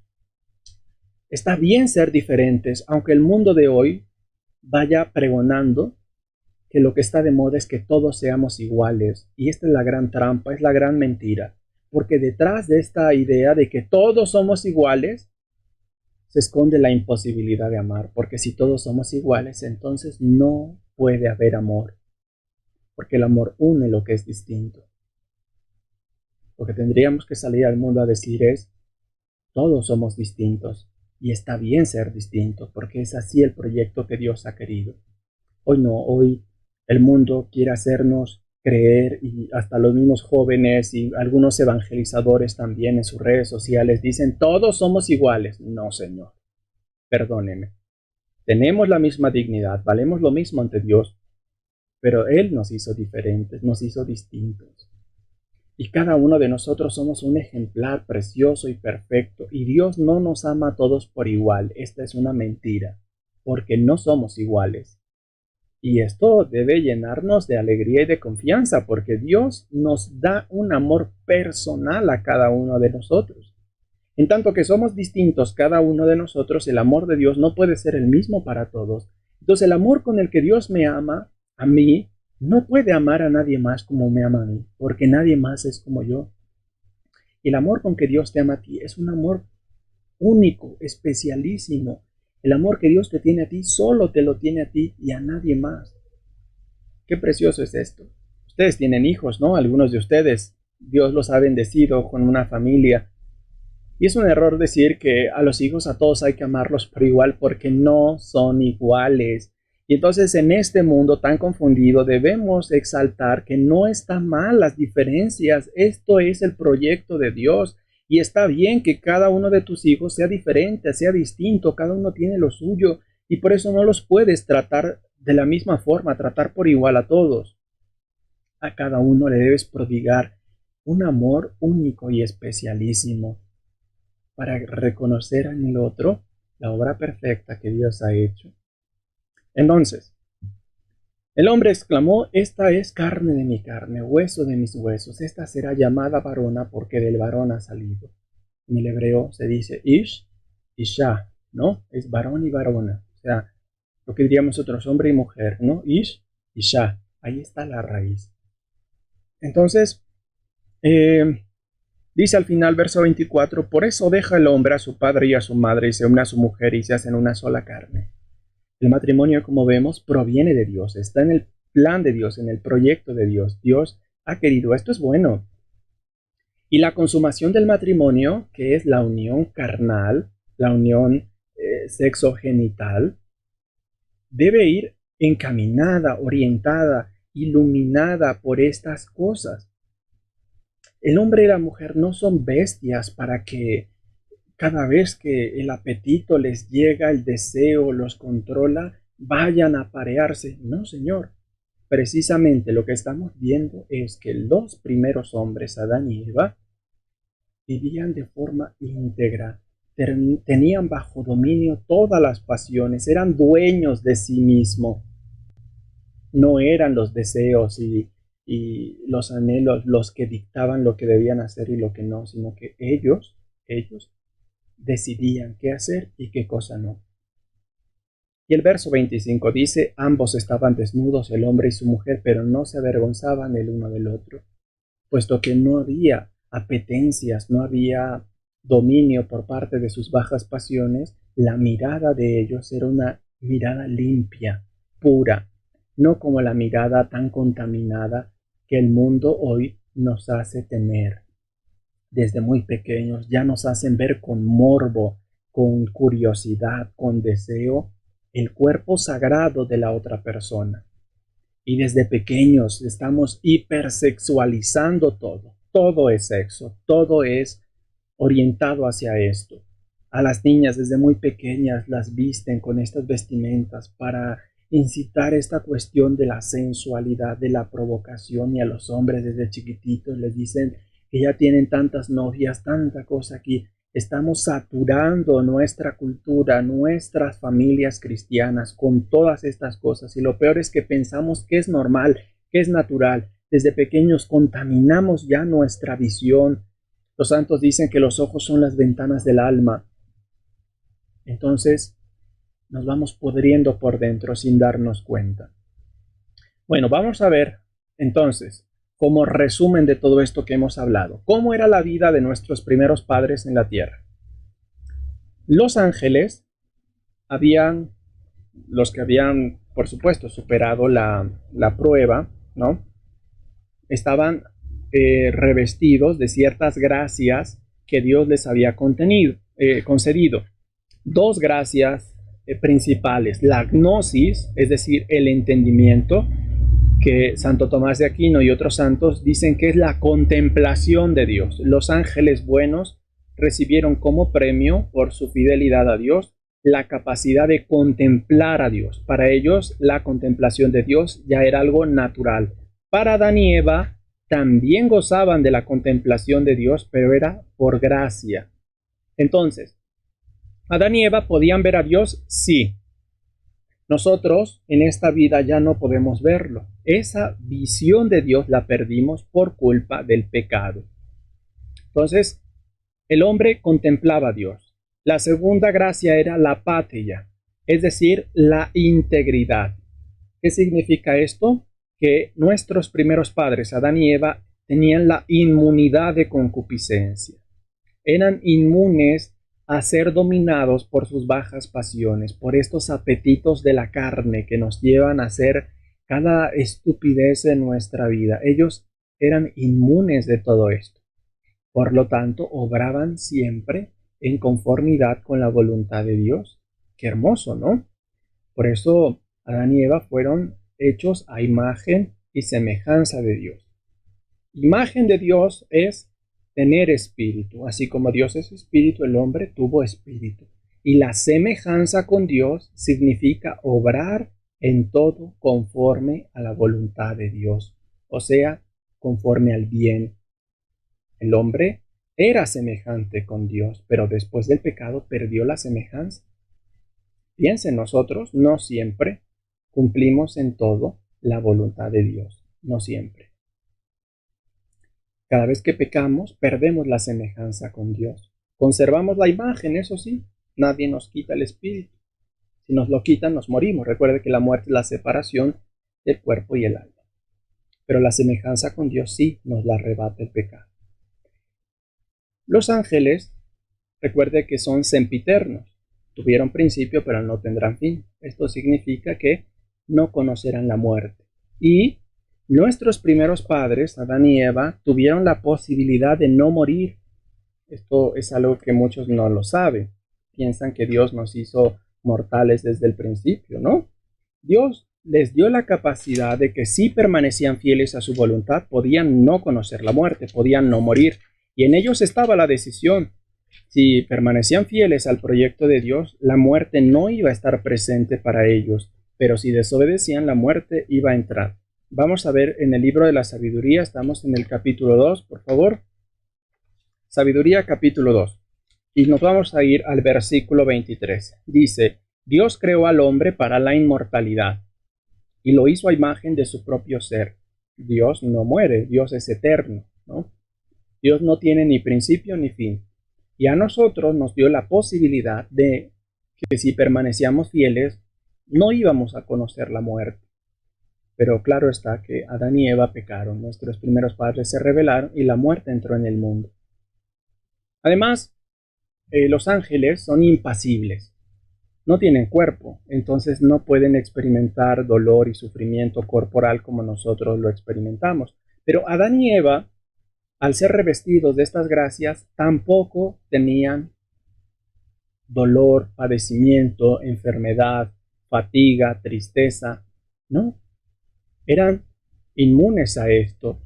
La impasibilidad es la incapacidad de sufrir. Nuestros primeros padres no conocían el dolor y el sufrimiento.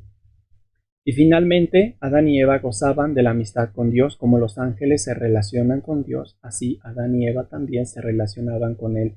Y lo hacían todavía más porque gozaban de una intimidad familiar. Esto se llama homilía, es la intimidad familiar. Y además de una confianza que se dice parresía. Por eso algunos santos dicen que el trato que tenía Adán y Eva con Dios era mucho mayor, era de mucho más confianza que el que tenían los ángeles con él. Por lo que hemos dicho entonces, queda claro que el hombre compartía con los ángeles muchas características importantes. Contemplaba a Dios, no era dominado por sus pasiones, no conocía la muerte, no experimentaba sufrimiento y gozaba de la amistad con Dios. Ahora, ¿qué es lo que pasó después? Nosotros ya sabemos, ¿no? Nuestros primeros padres se rebelaron contra Dios y aquí la cosa se echó a perder. Vamos al Génesis capítulo 3, por favor. La serpiente era el más astuto de todos los animales del campo que el Señor Dios había hecho. La serpiente. En Apocalipsis 12 ya nos dijo quién es la serpiente antigua. Es Satanás, el diablo. ¿Por qué una serpiente en este relato? Para ponerla como representación del mal, porque las serpientes eran adoradas en las culturas de aquella época, y entonces los autores de este libro quisieron prevenir a Israel para que el pueblo no cayera en este pecado tan abominable de la idolatría. Para evitar que Israel rindiera culto a las serpientes, como era tan común casi en todas las culturas, incluidas las culturas de aquí de América, ¿no? Pues se le acusó a este animal de ser la responsable de la caída. Pero hay otra razón también, un poco más simbólica. Las serpientes, como ustedes saben, cambian de piel continuamente, entonces los de Israel encontraban la piel de las serpientes, pero no la encontraban a ella muerta. ¿Cuál era la conclusión que sacaban? La serpiente no muere, solo cambia de piel, es decir, cambia de vida. Y con esta idea explicaban ellos también el mal, porque el mal también cambia, el mal cambia de piel, muda. A diferencia de Dios, que permanece, que es el mismo ayer, hoy y siempre, Dios no cambia, el enemigo, el diablo, Satanás y todos los demás demonios cambian continuamente. Tienen mucho doblez. Entonces, hoy aparecen en nuestra vida, el mal emerge en nuestra vida, por ejemplo, como un accidente, ¿no? ¿Nos podemos recuperar del accidente? Sí. ¿Se acabó el mal? No. Solo cambió de piel y a lo mejor mañana aparece como una crisis económica. ¿Solucionamos la crisis económica? ¿Se acabó el mal? No, cambió de piel y ahora aparece como una ruptura familiar.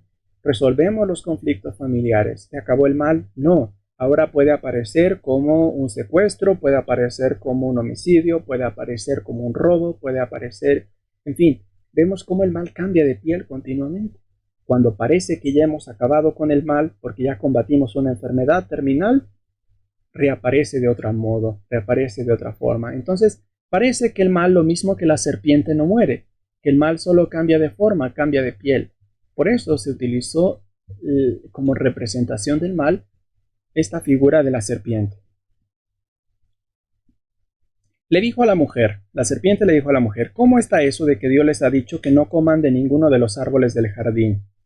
La mujer respondió, podemos comer de todos los árboles, mas del fruto del árbol que está en el medio, Dios ha dicho, no coman de él ni lo toquen siquiera, porque el día que lo hagan morirán sin remedio. Replicó la serpiente a la mujer, de ninguna manera morirán, es que Dios sabe que el día que coman de él se les abrirán los ojos y serán como dioses, conocedores del bien y del mal. Como vio la mujer que el árbol era bueno para comer, apetecible a la vista y excelente para lograr la sabiduría, tomó de su fruto y comió. Después también le dio a su marido, quien también lo comió. Entonces se les abrieron los ojos y se dieron cuenta de que estaban desnudos, y cosiendo hojas de higuera se hicieron unos ceñidores. Veamos, este es el drama, ¿no? En estos escasos versículos, una mente tan prodigiosa ha abordado el origen del mal en la historia humana.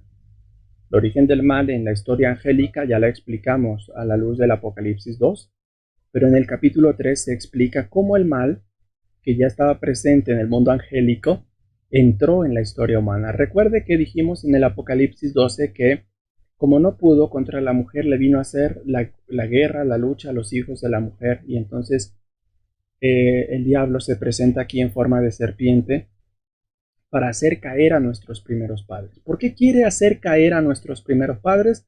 Recuerde lo que hemos dicho, porque ellos llevaban vida angélica en la tierra. Es decir, lo mismo que los ángeles gozaban, los hombres también lo tenían. Los ángeles por naturaleza, los hombres por gracia.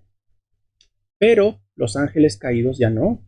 Ellos ya no gozaban de la contemplación de Dios, tampoco tenían la impasibilidad, ahora sufrían una pena espiritual, ¿no? Que le llamamos infierno, estar privados de la presencia de Dios para siempre, habían perdido la amistad con Dios. Entonces, mire, es muy interesante porque lo que ellos habían perdido, Dios se los había otorgado de forma gratuita a los hombres, y esto despertaba la envidia hacia el género humano. ¿Cómo es posible que ellos lleven vida angélica en la tierra y nosotros fuimos expulsados de esto? Sí, nosotros lo teníamos por naturaleza. Bueno, pues Adán y Eva en este relato aparecen aquí. Cómo el mal se ha filtrado en la historia, muy claro. El mal no ha cambiado la táctica, sigue usando la misma de siempre, la misma que nos relata el texto, la sigue empleando, y lo peor de todo es que nosotros hemos sido tan ciegos, tan ignorantes. Recuerde que el pecado nos impide ver la verdad, nos impide mantenernos en la verdad. Por eso nos cuesta tanto romper con el pecado, porque nos convencemos de que estamos bien, de que todo lo hacemos correcto, de que no pasa nada. Y mientras el mal sigue creciendo, se sigue propagando en nuestra vida. Entonces, ¿cómo el mal se coló en la historia humana si Adán y Eva eran buenos y todo el jardín era perfecto? Bueno, los santos dicen que el mal se cuela en nuestra vida a través de los sentidos. Recuerde que la persona humana tiene 9 sentidos, 5 sentidos externos y 4 sentidos internos. Seguramente usted solo ha escuchado los externos: oído, vista, gusto, olfato y tacto, ¿no? Vamos a ver si Adán y Eva prestaron sus sentidos al mal que aparece aquí representado por la serpiente. Dice que la serpiente le dijo a la mujer: ¿cómo es que Dios les ha prohibido de todo esto? Entonces la serpiente comienza a hablarle a Eva, y Eva, que antes de escuchar a la serpiente solo tenía oídos para percibir la voz de Dios y la voz de su esposo, ahora ha prestado sus oídos a la voz de la serpiente, a la voz del mal. Entonces está el primer sentido, el oído. Ha dejado de escuchar a Dios y ha empezado a escuchar otras voces. Cuando nosotros dejamos de escuchar la voz de Dios, su santa palabra, y empezamos a escuchar otras voces, el mal se va colando, se va filtrando en nuestra vida. Después dice en el versículo 6 que luego de tanta plática, de tanto estar escuchando, sabe, la escucha despierta la curiosidad, ¿no es cierto? Uno no puede desear algo de lo que nunca haya oído hablar o que nunca haya visto. Uno no puede decir: ay, yo quiero esto. Uno no puede sentir eso si nadie te ha hablado de ello. David, por ejemplo, un día estaba en su palacio, se asomó por el balcón y vio a una mujer que se estaba bañando, y entonces esa mujer era casada, pero cuando la vio dijo: de aquí soy, y mandó que se la trajeran y la tomó a pesar de que era casada. Entonces la curiosidad es un problema muy grave, pero comienza así, a través de los sentidos, que un día escuchamos de algo, un día vimos algo, y ahí comenzó el mal, esta lucha por dominarnos. Dice entonces que la mujer vio, versículo 6, vio, aquí está el otro sentido, la vista, vio que el árbol era bueno para comer, apetecible a la vista y excelente para alcanzar sabiduría. Tomó de su fruto, aquí está el tacto. Y seguramente como nunca había gustado de ese fruto, percibió su aroma, que debió ser embriagante, porque el pecado es así, ¿no? El pecado nos envuelve, nos llena de tanta, nos enreda, ¿no? Nos confunde. Y dice que finalmente comió, y aquí está el gusto. Entonces, sin darse cuenta, Eva le había abierto las puertas al mal y el mal se coló en su vida. Pero después dice que tomó de su fruto y lo llevó ante su marido, quien también lo comió. Pero yo no me imagino a Eva diciendo, a ver, abre la boca y prueba, sino que también le dijo, mira, esposo, prueba esto. Y allí Adán empezó a escuchar, empezó a ver el fruto, lo tomó, percibió su aroma, lo probó. El mal se coló en la historia humana a través de los sentidos. Y ahora usted y yo tenemos que hacer un examen de conciencia muy importante y es una tarea que se va a llevar para la siguiente sesión. La siguiente sesión es continuidad de esto. Vamos a reafirmar muchos puntos que estamos señalando aquí. ¿Cuál es la tarea? Usted va a examinar de forma personal cómo está custodiando sus sentidos externos. Es decir, qué cosas están filtrando a través de ellos sin que usted se dé cuenta. Con qué cosas está alimentando su interior, el corazón, porque los sentidos son lo que nos conecta con el mundo exterior. Pero tenemos un mundo interior, ¿no? Los sentidos internos. Entonces, mire, los sentidos externos captan información, pero es una información inconexa que por sí sola no dice nada. Quien la ordena es la mente. La mente humana la ordena a través del sentido común, que es uno de los otros sentidos internos. El sentido común ordena la información y nos dice qué cosa es cada percepción que estamos captando con nuestros sentidos. Y luego viene otro sentido, que es la imaginación. Y la imaginación lo que hace es combinar estos datos, esta información. Por eso uno ve un cuerpo y uno lo ve así, pero en la mente uno no sabe todo el drama que ya se hizo imaginándose, tomando a esta persona, haciéndola como nosotros queremos.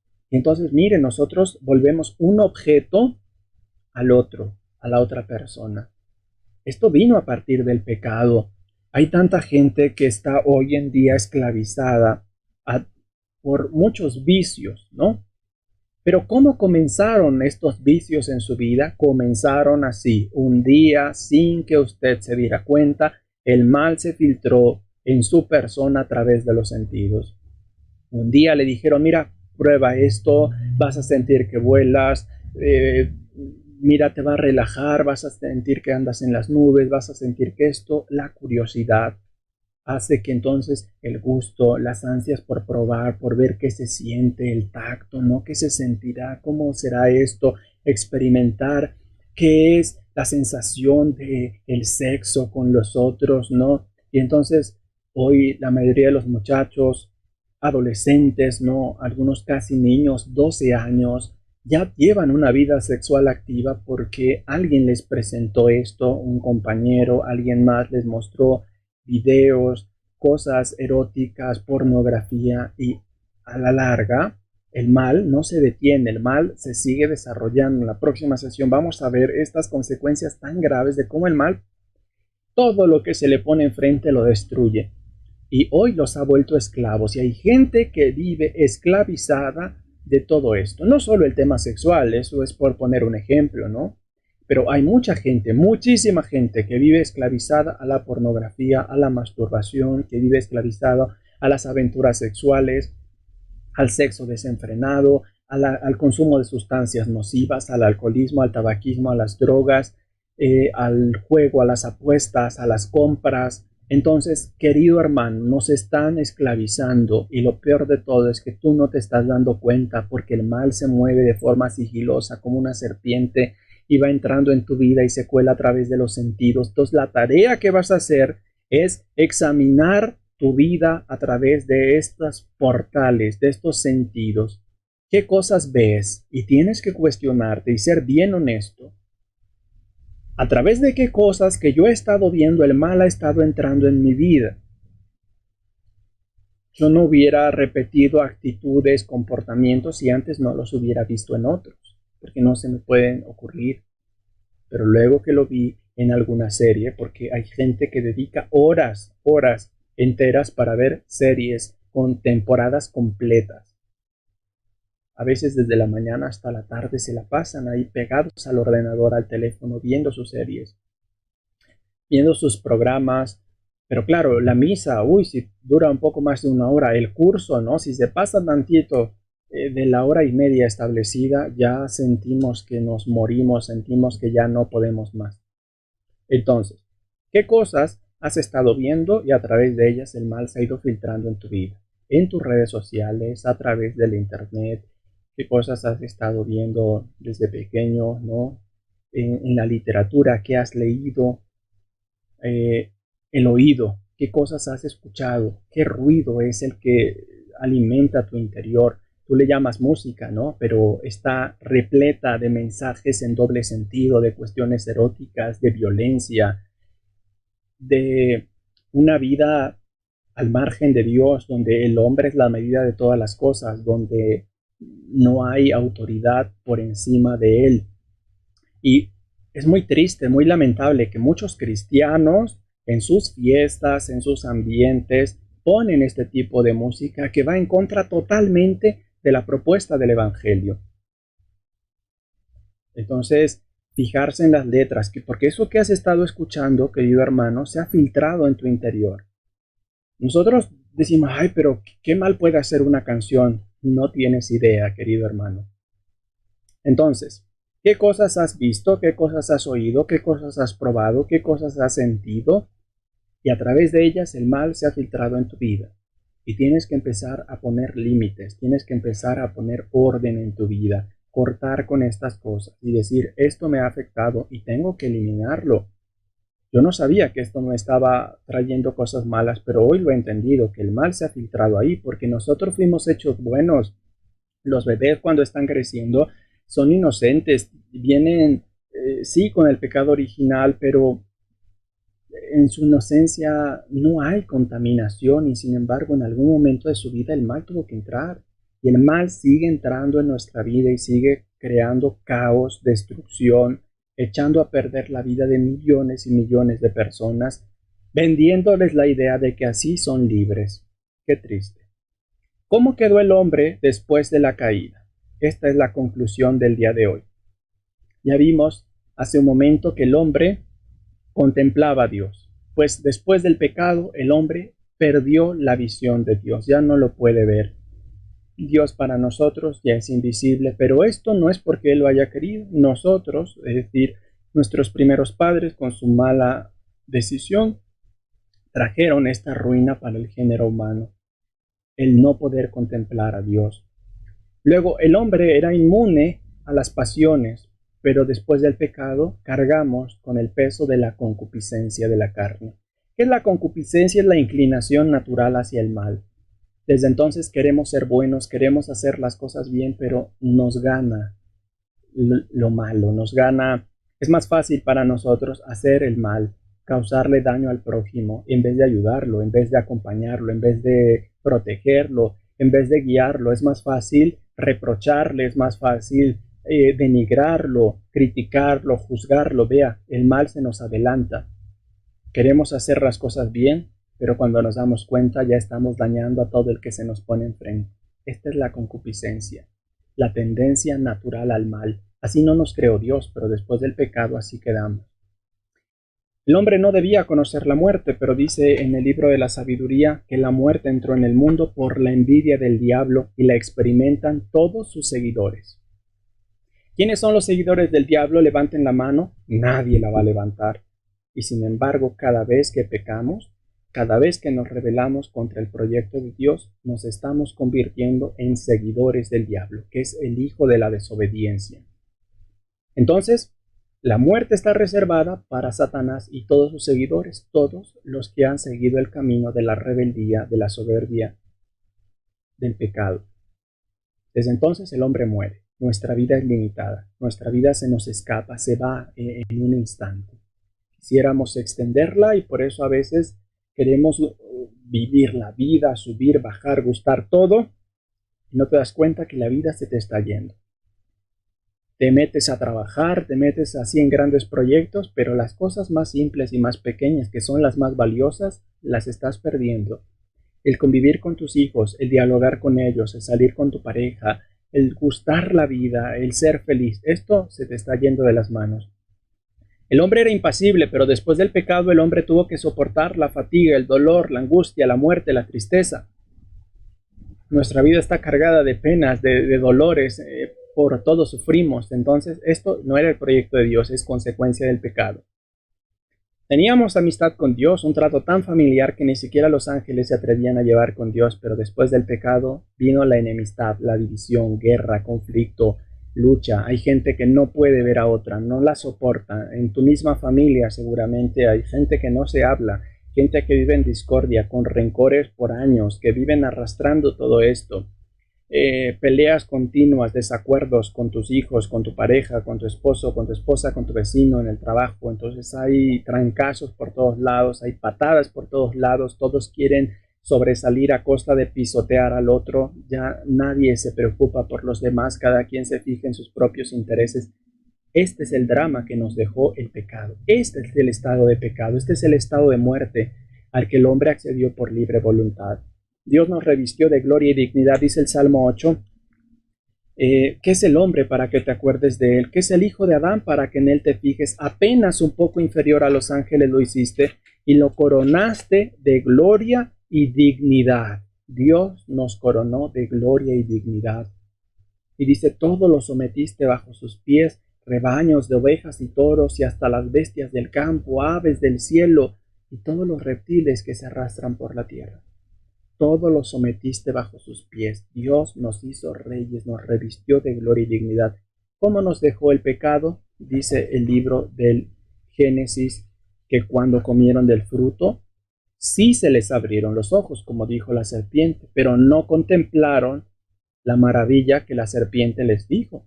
¿Qué es lo que se encontraron cuando se les abrieron los ojos? La miseria, la desnudez, el vacío del hombre sin Dios, de la criatura sin Dios. Bueno, ¿qué más quisiéramos que todo hubiera quedado ahí, como una anécdota de nuestros primeros padres? Pero no, querido hermano, el mal se siguió propagando. Y es lo que vamos a ver en los capítulos posteriores. Del capítulo 4 en adelante hasta el capítulo 11, que vamos a analizar en la siguiente sesión, vamos a ver cómo el mal siguió propagándose. Y a esto le llamamos el misterio de la impiedad. Entonces San Pablo nos va a ayudar a comprender cómo es que el mal se ha propagado en todo el mundo, en toda la humanidad, hasta alcanzarnos a todos y hacernos esclavos, dependientes, reclamar victoria sobre nosotros. Y desde ahí vamos a entender por qué hay tanta miseria, por qué hay tanta destrucción, por qué hay tanto llanto y parece que Dios no hace nada. Nosotros le hemos obligado a quedarse al margen, a no hacer nada. Ni modo, esta es la ira de Dios que vamos a explicar. Este concepto de la ira de Dios lo vamos a explicar en la próxima sesión. Ha llegado el tiempo de despedirnos, queridos hermanos, una sesión bastante rica. Espero que les permita hacer un examen de conciencia muy completo. Tómese un tiempo para analizar esto, para reflexionar cómo el mal se ha ido filtrando en tu vida a través de los sentidos. El mal entra por los sentidos y produce pensamientos de todo tipo, ¿no? La imaginación empieza a crear sus elucubraciones, nos hacemos historias increíbles en la mente, pero no se queda en pensamientos, sino que los pensamientos engendran sentimientos. Y entonces comenzamos a sentir ira, comenzamos a sentir rencor, comenzamos a sentir lujuria, deseos de venganza, todas estas cosas. Y finalmente los deseos nos llevan a las acciones. Así es como el mal nos hace caer una y otra vez en sus redes, pecar a pesar de que decimos, Señor, te prometo que nunca más lo volveré a hacer. Pero claro, tú estás luchando contra las acciones malas que estás haciendo. Pero estás peleando mal, porque el mal se te sigue filtrando y tú no le estás poniendo un alto. Lo primero que hay que hacer es vigilar los sentidos. Luego, examinar, poner orden en el pensamiento. Hay pensamientos que no merecen la pena y hay que dejarlos ir. Y luego hay que trabajar los sentimientos, porque hay sentimientos que nos hacen cometer actos de los cuales después nos arrepentimos. Y así, llevando todo este proceso, nuestras acciones van a cambiar. Cambiando la mente, cambia la gente, cambia la persona entera. Entonces, cuida tus sentidos, vigila tus pensamientos, cuida y trabaja tus sentimientos y tus acciones se irán transfigurando, irán cambiando para ser cada día mejor. Vamos a consagrar nuestra vida al Señor en el nombre del Padre y del Hijo y del Espíritu Santo. Amén. Amado Padre Celestial, te damos gracias por la oportunidad que nos has dado de congregarnos en tu presencia. Bendice y santifica a todos los hermanos y hermanas que estamos perseverando en este camino. Permítenos mantenernos en la verdad, a pesar de que el pecado nos ciega. Queremos comprender nuestra debilidad, nuestra fragilidad. Queremos entender el drama del pecado, hasta dónde nos ha llevado la rebeldía contra tu amor. Nosotros hemos creído erróneamente que así éramos mejores, que así éramos más libres, que así podríamos ser más felices. Nos dejamos llevar, Señor, por este sueño falso, guajiro, de que seríamos como dioses conocedores del bien y del mal, es decir, con la capacidad de decidir lo que está bien y lo que no. Pero hoy reconocemos que no es así, Señor, que solo tú eres el dueño y soberano de todas las cosas, y que nuestra vida se debe rendir ante tu voluntad, para que la muerte sea destruida, para que las consecuencias nefastas que el pecado ha traído puedan corregirse. Ayúdanos, Señor, danos la gracia de comprender nuestra condición de pecado y de levantarnos de ella para emprender un camino mejor. Te lo pedimos a ti que vives y reinas por los siglos de los siglos. Amén. Espíritu Santo, fuente de luz, ilumínanos y santifícanos. En el nombre del Padre, y del Hijo, y del Espíritu Santo. Amén. Queridos hermanos, muchas gracias por acompañarnos. Que Dios nos bendiga a todos. Nos vemos la próxima sesión. No olvide su Biblia, su cuaderno de apuntes, invitar a más personas para que vengan a nutrirse, a alimentarse del pan de la palabra. Y bueno, los que quieran hacer su donativo, recuerde que pueden enviarnos un mensaje para que les enviemos el número de cuenta. Lo vamos a dejar en los comentarios también para los que son de México y quieran apoyarnos. Pueden hacer el depósito desde cualquier Oxxo o alguna tienda de conveniencia, Farmacias Guadalajara, etc. Y pues todo esto para contribuir a la extensión del reino. Que Dios nos bendiga a todos. Feliz noche. Un abrazo.